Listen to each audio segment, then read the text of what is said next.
Sun Culture. Les acteurs culturels de la région en interview. Bonjour à toutes et à tous, bienvenue dans le Sun Culture, votre rendez-vous du mercredi à 12h30. Aujourd'hui, je reçois un invité, Kamal Rawas, auteur et acteur de la pièce de théâtre La très lamentable histoire de Charles et Irène Trouvé. Bonjour Kamal. Bonjour Lucas. La très lamentable histoire de Charles et Irène Trouvé sera à l'affiche du TNT de Nantes à 21h du jeudi 19 au mardi 31 décembre. Et du coup, qu'est-ce que ça raconte ? Alors, la très lamentable histoire de Charles et Irène Trouvé, c'est une histoire absolument lamentable entre Charles et Irène, qui sont un couple de la cinquantaine, et puis au bout de 25 ans de mariage, d'ailleurs le jour de leur anniversaire de mariage, Charles réalise tout à coup que son désir le plus profond, qui était enfoui en lui, mais dont il n'avait pas conscience, c'est que Irène, s'en aille, disparaisse, sorte de sa vie, mais comme il n'a pas vraiment le courage de prendre la décision de passer à l'acte, et ben, il va essayer de trouver des stratagèmes pour que ce soit elle qui le fasse. Alors, il faut dire que Irène, c'est une femme, positive, dynamique, qui croque la vie à pleines dents, qui est curieuse, et Charles, c'est un petit peu l'opposé. Et du coup, il est étouffé par cette tornade d'énergie et pour essayer de retrouver de la respiration, il faut qu'elle parte. Et vous, du coup, Kamal Rawas, vous êtes l'auteur, en plus d'être un des acteurs. Comment vous êtes venu l'idée d'une telle pièce ? Alors l'idée, elle m'est venue par, d'une anecdote qu'on m'a racontée. Alors ça raconte l'anecdote, c'est pas, l'histoire de la pièce, mais c'est ce qui a été le facteur déclencheur. C'est, un couple qui était un petit peu à l'identique de Charles et Irène et ce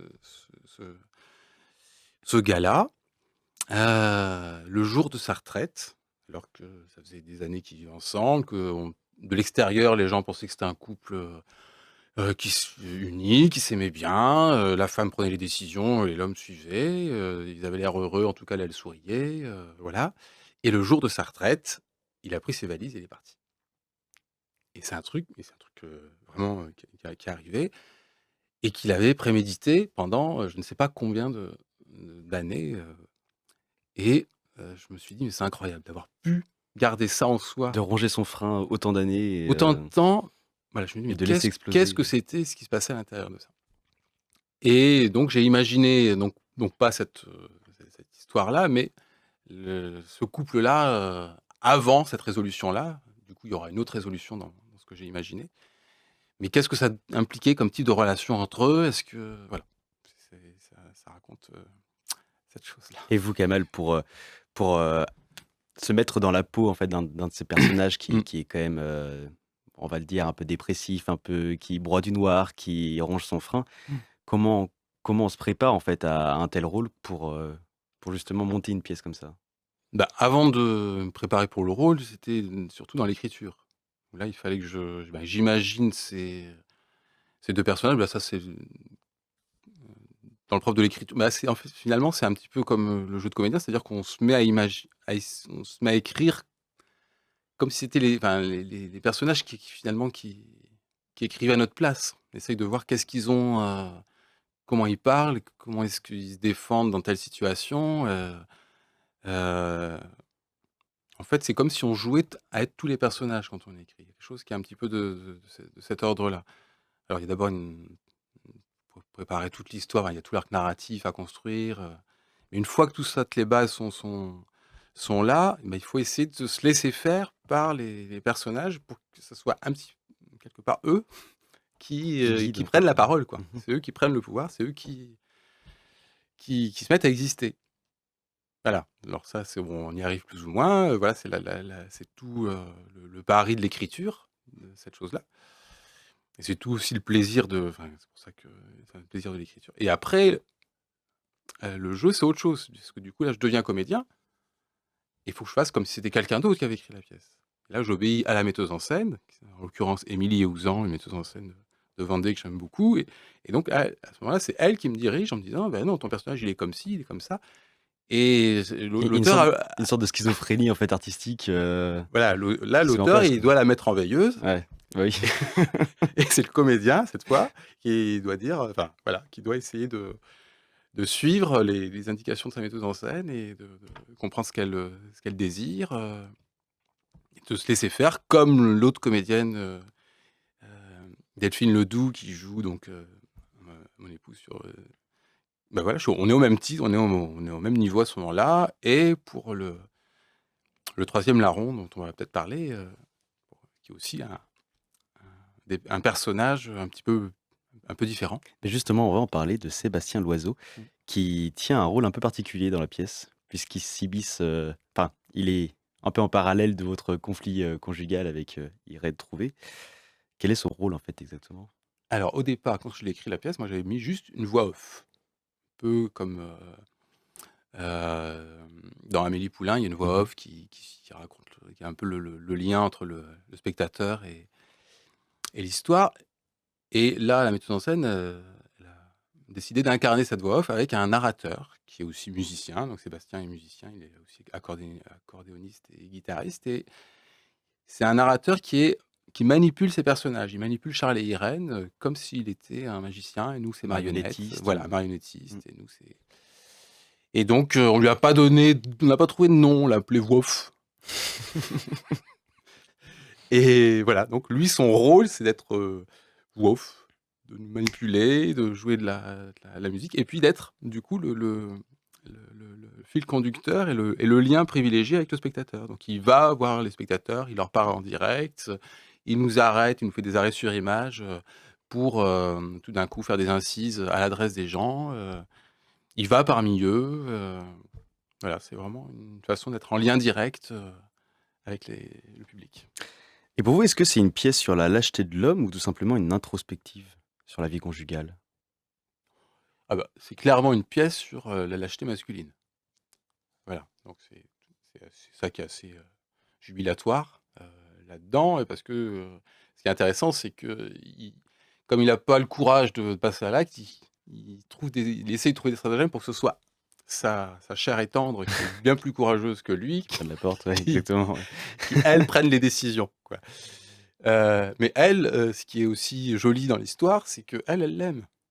Donc du coup, elle veut pas le quitter donc et ses stratagèmes, elle les voit pas. Parce qu'elle est aveuglée par, elle, son amour pour lui. Donc c'est ce qui aussi c'est ce qui fait que c'est une histoire, tragicomique. Voilà, c'est que le spectateur, lui, il est au courant de ses stratagèmes, mais elle, la pauvre, n'est pas au courant des stratagèmes que lui met en place. Voilà et puis comme il est pas très adroit, du coup ses stratagèmes sont un peu alambiqués, marchent pas très bien, bah, c'est aussi on est dans du burlesque, hein, donc il y a aussi quelque chose de voilà.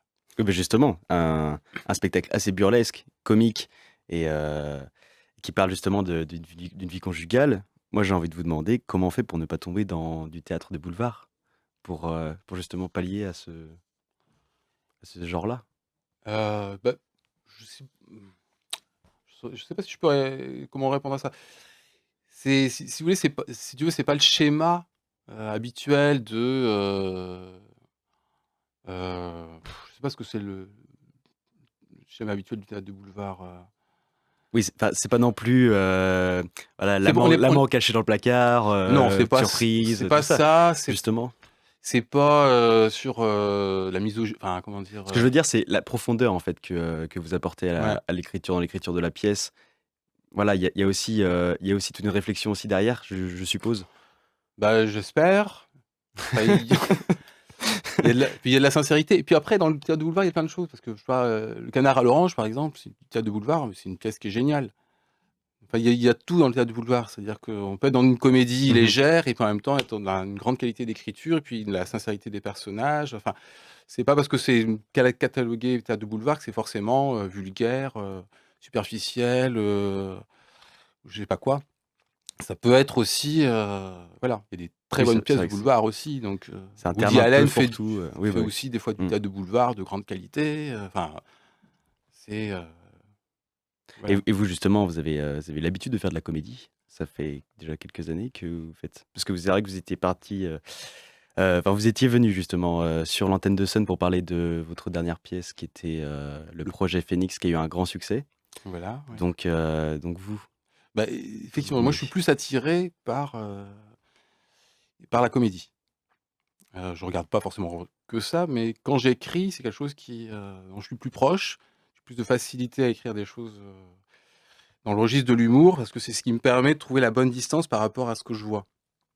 Sinon, je tombe dans le pathos, tout ça et puis j'aime pas et donc pour essayer de trouver la bonne distance par rapport à des choses qui sont peut-être, des fois, qui pourraient être graves ou tragiques ou cruelles l'humour ça permet d'alléger les choses, d'être à la ouais, c'est ça, la bonne distance par rapport à ce qu'on a envie de décrire, envie de raconter et puis je trouve que c'est aussi plus agréable, enfin, j'ai envie que les gens se fassent plaisir aussi, quoi. Enfin, il y a si les gens sont à la fois, rient et en même temps, réfléchissent enfin moi, c'est le genre de choses que je préfère Mhm. finalement, voir, comme Chaplin par exemple, enfin voilà, ça me fait à la fois rire et en même temps ça me fait réfléchir, Être satirique tout simplement, quoi. il y a i alors on est à la fois dans un moment de détente, Mm. on va au théâtre pour se détendre, pour passer un bon moment et que ça soit pas complètement creux non plus. Voilà, j'aime bien que ce soit, qu'il y ait cet équilibre-là. Alors si je l'atteins, tant mieux, j'espère. Mais voilà, en tout cas, c'est l'objectif. Merci Kamal Rawaz d'être venu dans nos studios. Je rappelle que la pièce de théâtre La très lamentable histoire de Charles et Irène Trouvé sera à l'affiche du TNT situé à Nantes du 19 au 31 décembre. Alors juste une petite chose, c'est que on a donc 10 représentations et notamment celle du 24, c'est-à-dire, le soir du réveillon de Noël et le 31 décembre, donc pour le jour de l'an, où on joue 2 fois, une fois à 21 h et une fois à 23 h et la représentation de 23 h sera interrompue à minuit pile pour, boire un verre avec, les spectateurs et après on reprend en 2020. Eh Voilà. bien, c'est bien noté. Pour ma part, je vous donne rendez-vous mercredi prochain pour un nouvel invité culture. D'ici là, votre prochain rendez-vous sur Sun.